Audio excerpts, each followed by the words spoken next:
"No, stop it," she finally said. "You've got to go to work." "Later, then," he whispered into her ear.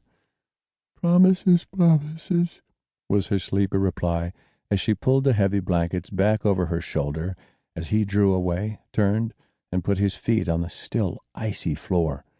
He fumbled in the dark for his slippers, put them on, picked up his heavy bathrobe from the corner of the bed, and trekked out to the living room. The fire was still going. He opened the glass doors, fed in several more logs, closed the doors after opening the flue wider, then went into the kitchen, turning on the battery-powered lamp he had rigged up to the kitchen chandelier.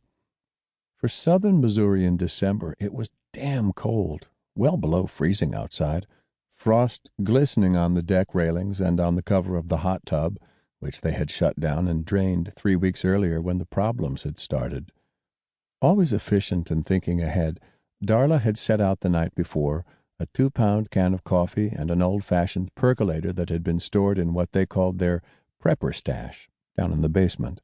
Filling up the pot with water, Darren now spooned coffee into the basket to be placed at the top of the percolator, put the lid on, and turned on the kitchen stove. At least that still worked because it was propane. They used to have a tank topped off with 500 gallons of the stuff, but in the weeks after power had gone on the blink, they had been far too profligate in burning it up with their home generator to power and heat their 4,000-square-foot house, figuring the grid would be back up soon enough. Once things got back to normal, they'd just order up a propane truck to come out and fill them back up again. But things had not come back to normal, and they realized they might be in for a long haul with a cold winter, and the 50 gallons left should be hoarded only for cooking. The wood stove could provide sufficient heat for the living room and kitchen area, and at least they could cook indoors, unlike more than a few neighbors who on cold evenings stood shivering outside, cooking on their barbecues.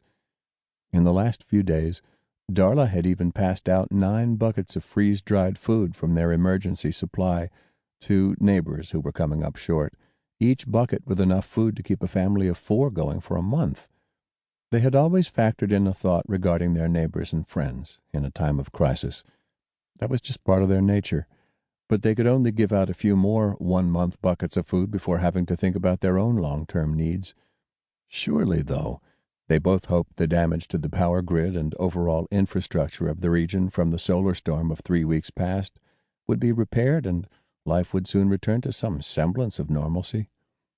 Neither of them wanted to think about the grim mathematics of what might happen to their emergency food supply if things still were not repaired a couple of months from now, especially given the reports, starting yesterday, that another solar event might be brewing.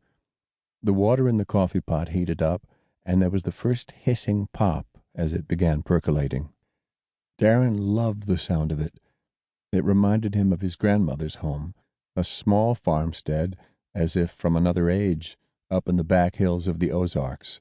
The soothing, nostalgia-inducing sound from the coffee pot grew louder, the dark brew splashing up against the small, clear glass globe atop the pot.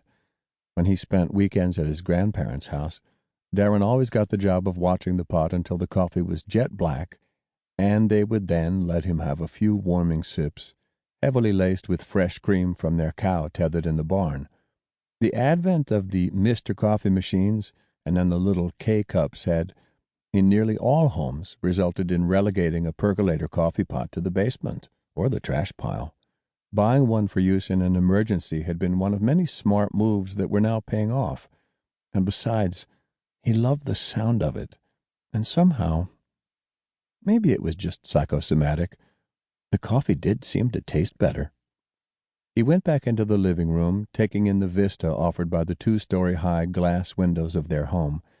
Their house, a log cabin of contemporary design, was situated atop a high ridge rising nearly 200 feet above the lake of the Ozarks.